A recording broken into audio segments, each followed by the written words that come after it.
Hello and welcome. I'm Dan Profir, coming to you live from the 4th Executives Congress of Asgardia in Dubai. Today, I'm incredibly excited to be joined by a true pioneer, Ben Dell.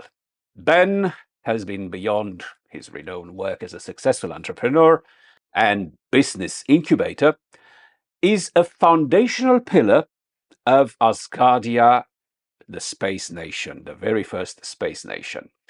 He currently serves as the Minister of Trade and Commerce, where he's architecting Asgardia's economic future, from Asgardia.Trade platform to fostering a brand new business ecosystem in space. Ben, thank you so much for taking the time to join us today. Thank you, Dan. It's a great pleasure to be here. And thank you very much for that great introduction.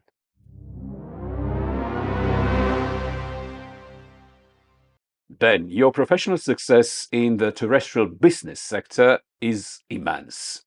What was the core motivation that drew you, a seasoned South African entrepreneur, and to dedicate so much time and energy to a nascent project like Asgardia? Well, thank you. It's actually a very pertinent question, which I answered in the first meeting in Asgardia as well in Vienna.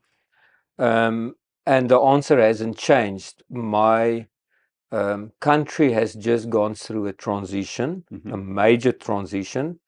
Some would call it going from a police state to a democracy.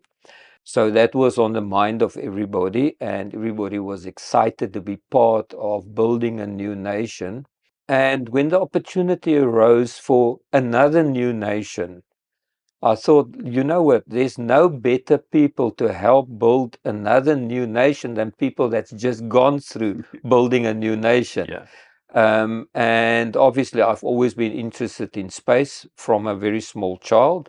I think like most people, everybody wants to be an archaeologist until they realize that there's something up there, and then they want to be an astronaut. So going through that transitions, this is, I think, the closest I'll get to space ever in my life. But it's been a fantastic journey so far, and I wouldn't trade it for anything in the world. If 8-9 years ago I know what I know today, I'd still do precisely the same thing and join in a heartbeat. Superb. As the architect of Asgardia's economic framework, what is your overarching vision for how trade and commerce will function for citizens living in space compared to traditional, models on Earth? My first idea is that we should focus on humans. Okay, a lot of Earth-based models focuses on resource extraction, focuses on what you in your work can do for the state or the government. Yes, that's important, but when you're living on a space station, and the state is located on some orbital somewhere else, the first people that will help you and who you will help is your fellow citizens, your neighbors, your residents around you. So we need to start focusing on humans and what their interaction with their daily lives are. So in my company, I always tell my people, if you don't work and it feels like you're on holiday, you're doing something wrong. And that's what I want in Asgardia as well. I want people to work without realizing they're working. I want them to be able to produce without them realizing they're actually putting in time and effort. It's becoming easier with AI, which is going to do a lot of the smaller tasks via automation. AI itself can only do what we tell it to do, but the automation aspect of it is very important. And that will allow us to reach the highest levels of consciousness and self-fulfillment, which we can achieve. And if we can do that during our work hours, imagine how good our play hours will be. Can you just imagine that, eh? We don't have to finish working before we can play. We can do it while we're working. So, in a nutshell, that is my idea. Perfect.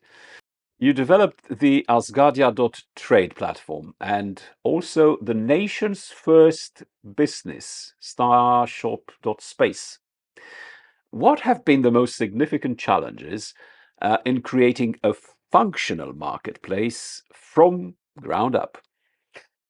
Yes. Just a little bit of a backtrack on that. The whole idea is that we can develop something that can be reused. Okay? Because in our daily lives, we often find that, especially with businesses, I've got one accountant, you've got a different accountant, somebody else has got a different accountant. They come from different training schools, they do things differently, they use different software that produces different results, but ultimately they've got to report to the same tax authority, which has one method of reporting and one format that it wants its data in. So why are we spending a lot of time and effort with all these other different methods if everything has to be condensed down to one? So the whole idea in using Starshop is to try and create a uniform method of doing something which will work for Asgardia, firstly, which is reproducible, because if something can't scale, then it's not worth it. You know, one-offs is vanity projects.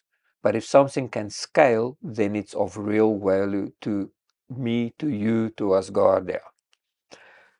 So that was the first reason for doing it. The second reason is how do we go, because Asgardia is being bootstrapped from nothing. So how do we go and we do the same with business? Not taking an existing business and creating a new branch or going international with an existing brand. How do we do something from scratch? And it's been quite a learning challenge. There's a lot of steps that our predecessors have taken in business environment, in other environments, which we just build upon. We don't actually go and produce them ourselves. And you'll realize this is a theme in my life, is that we need to get the basics right, but also understand the basics.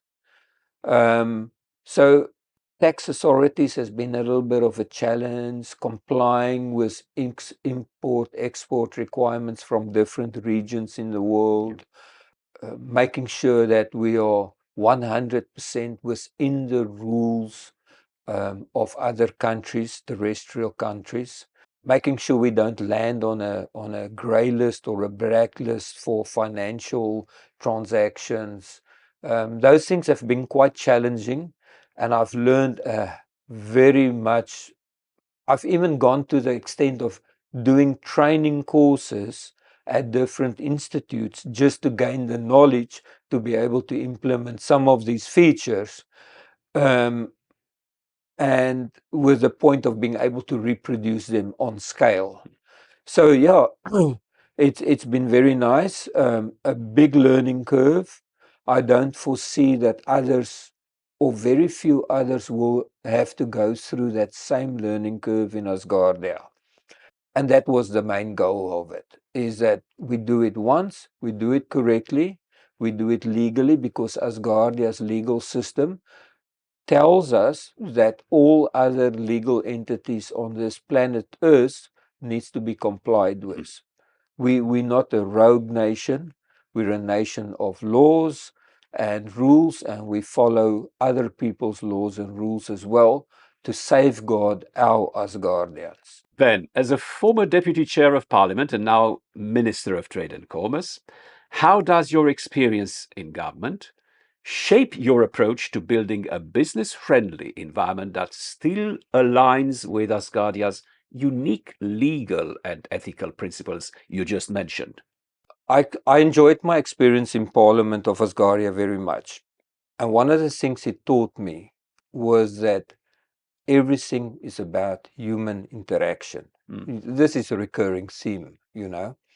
And anything that we do needs to be taking humans into account.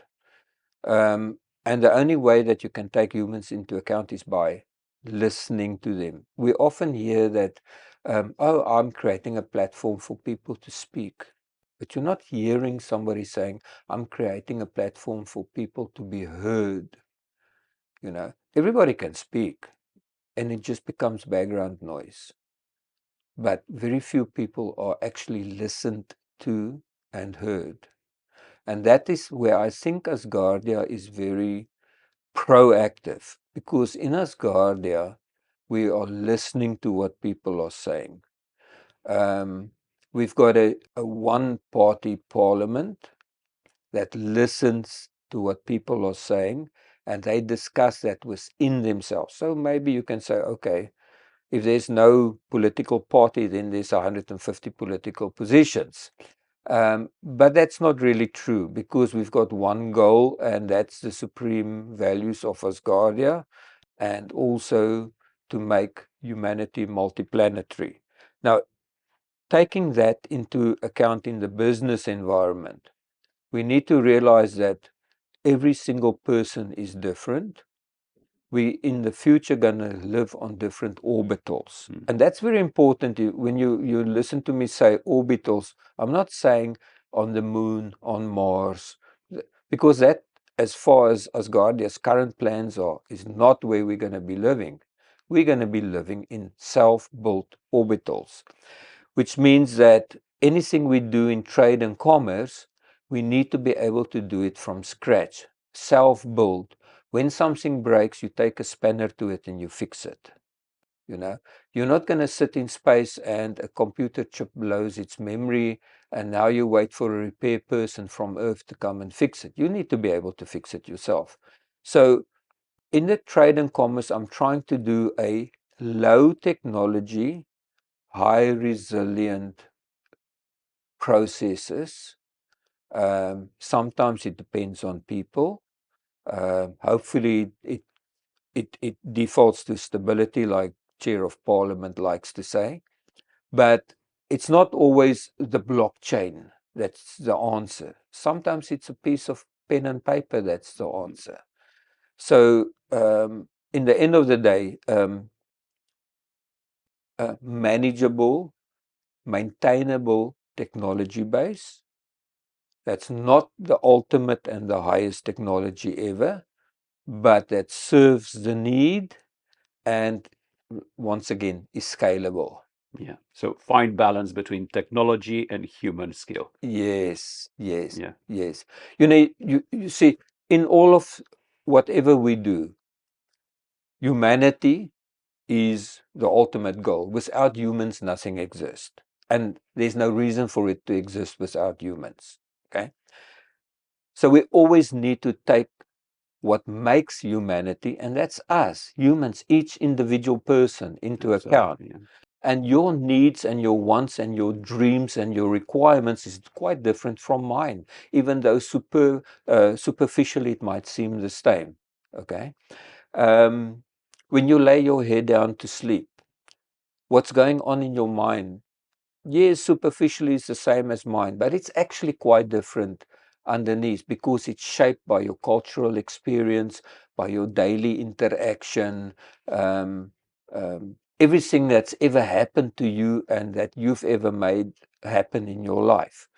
And each and every single person in Asgardia, by our constitution, is as valuable to Asgardia and as appreciated and as needing for protection and for dignity as anybody else. There's no first class and second class citizens. So that is the core reasons or the core ideas which is always in my mind when I design something.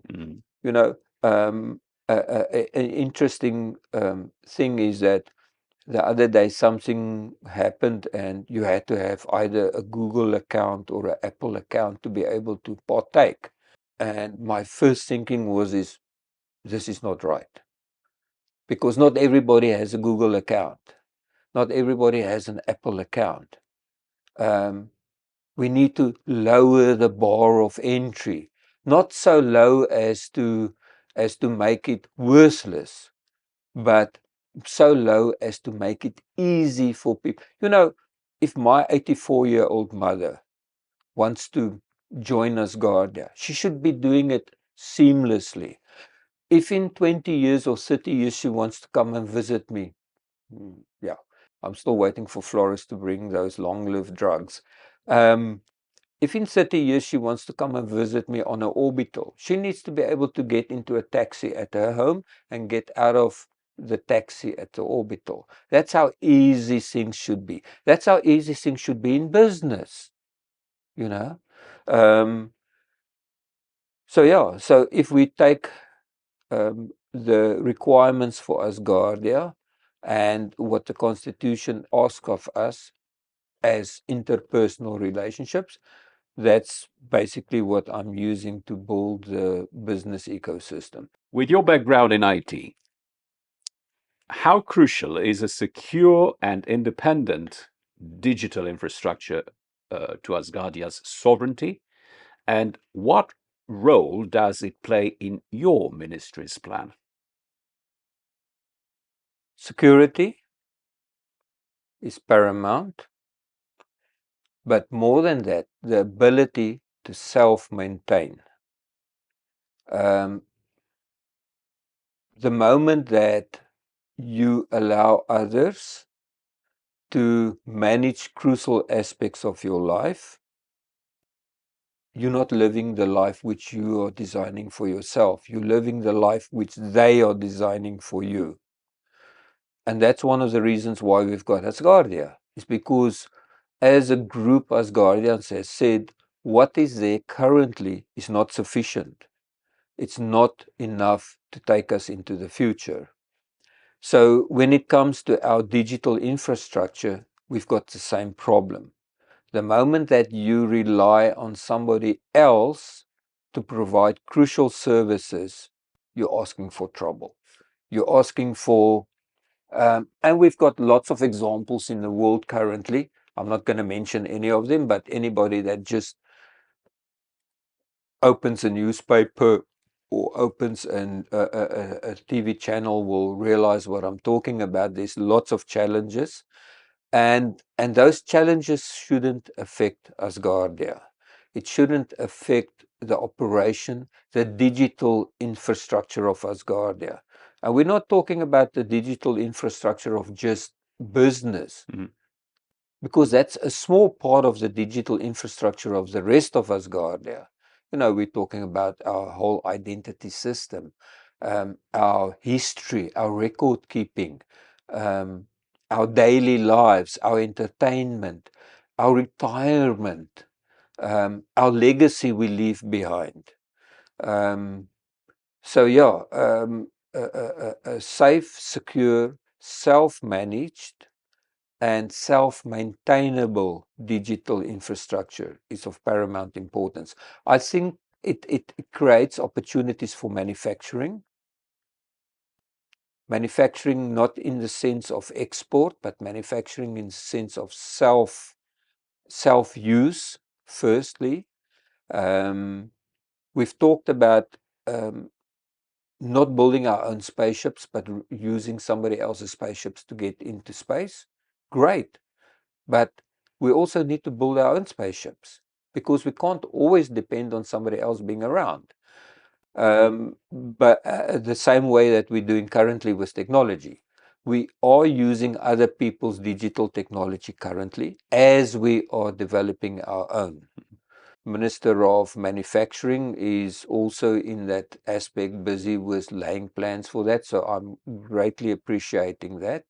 But yeah, self-maintained, self-maintainable, and self-managed digital infrastructure is crucial for us. Yeah. So the self-sufficiency is of essence, as I understand, which makes sense. The self-sufficiency is crucial. And the polyvalence of as an educator, I'm envisaging the polyvalence of educators and students, rather than focusing on one path. On specializing on one path. You just need to be, it's a holistic view. Actually, you are also a doctor, you are also an engineer, because nobody's coming to help you otherwise. Well, that's the truth of the matter, is that used to be humanity. Yeah. If we look at the last few hundred years, the immense progress that humanity has made, not just in human sciences, but also in technology, conservation, all those types of sciences, it's because of generalists. I heard about the term recently, the people calling themselves generalists, meaning people that are multi-skilled and are not so focused on one skill to the exclusion of others, but somebody that can be, he can be a motor mechanic, and he can be a carpenter, and he can be an electrician, and he can do piping work for water, plumbing systems, and he can teach, and he can tell stories, and he can play the guitar, and you know. And I think we lost that in the 2000s for some reason. In the 70s and 80s, we had it. We lost it for a while. But I think it's starting to make a comeback as a fashion, As a trend. Yeah. Thank you very much for that. Yeah. So, and I'm glad because of that. And I believe in Asgardia that will be crucial. Everybody should be multifaceted, have multiple skills under their belts. That's why something like lifelong learning is very important. That's also why within my vision as Asgardia's economic environment, short skills-based training and also long-term education is crucially important. People can do small jobs, micro jobs. I'm not looking at in the future having a career where you're spending 10 or 20 years in a company or in a skill environment. For me, micro jobs is the future of the job environment, where you choose what you want to do. Yeah, absolutely. Ben, for our followers who are aspiring to, to become entrepreneurs, what opportunities actually exist right now in Asgardia? A lot. There's a lot of opportunities, not just in business, but related to business. Asgardia is looking for residents and citizens. Okay, because the more people we have, the greater the economy can become. And not just because of internal trade and commerce, but also because then we can create a manufacturing base or a service base which we can theoretically export to the rest of the world. So one of the first things that potential entrepreneurs in Asgardia should do is just sit back and say to themselves, what does Asgardia as a nation need, which doesn't currently exist? Okay. And not just say, oh, but this is too difficult, because you will be surprised how easy it can be to start a business. It's difficult to continue maintaining a business, but it's very easy to start a business, and you need one client, and that client could be yourself. And that creates a reality of a product or service which exists. Now, just because something exists doesn't mean people are going to flock to it. You still got to market it, you still got to promote it, you still got to maintain it, you still got to upgrade it. But the first step is to first make something reality, make it exist. It's like taking a blank piece of paper and creating that first line of a drawing. That's the most important. You know, you can sit there and but just create the first line. Just draw a line. Just start the business. Look at the need which you have. Small, very small. You know, we sometimes hear that we want to be everything to everybody. But there's a saying that the moment you're everything to everybody, you're nothing to nobody. Okay. So don't do that. Focus on one small key aspect. And do it well. And you don't even have to do it well. You just have to do it because you're going to be the only one in that space doing that. Your clients is going to very quickly tell you if you're not doing it well enough. Okay? But don't even worry about doing it very well. Just do it. Mm-hmm.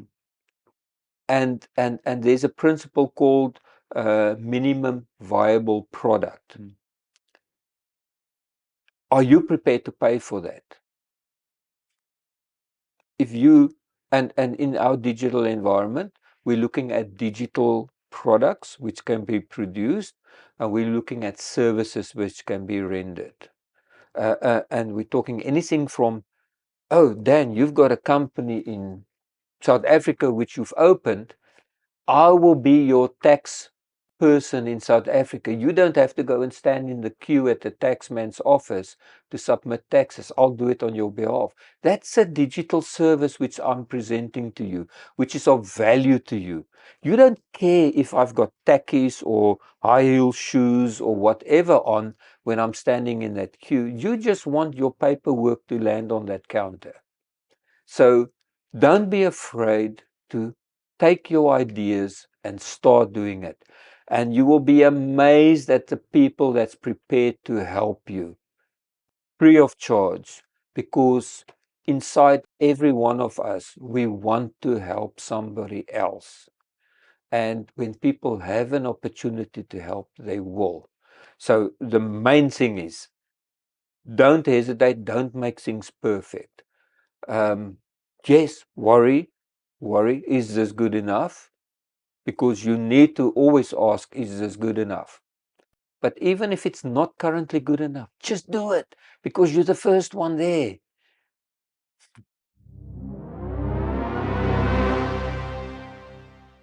Ben, thank you. This has been absolutely fascinating. Well, then I must tell you that it's.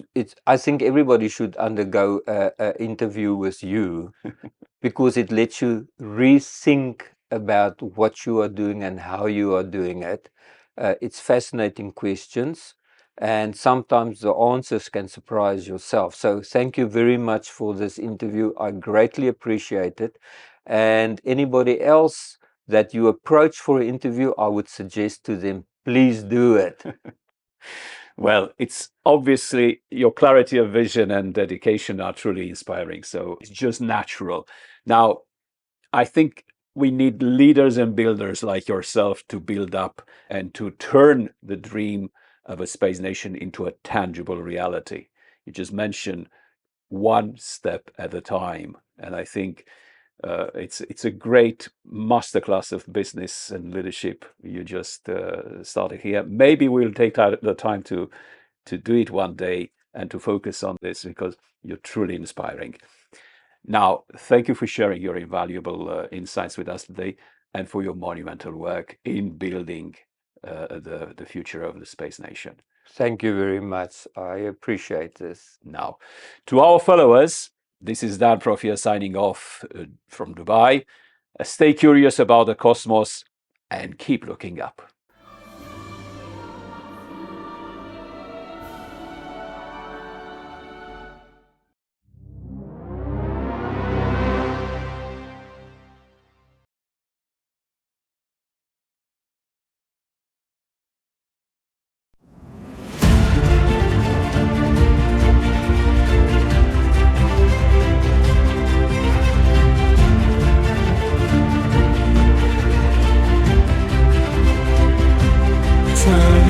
gaze to the night, a blanket of stars. We're setting our sights on worlds near and far.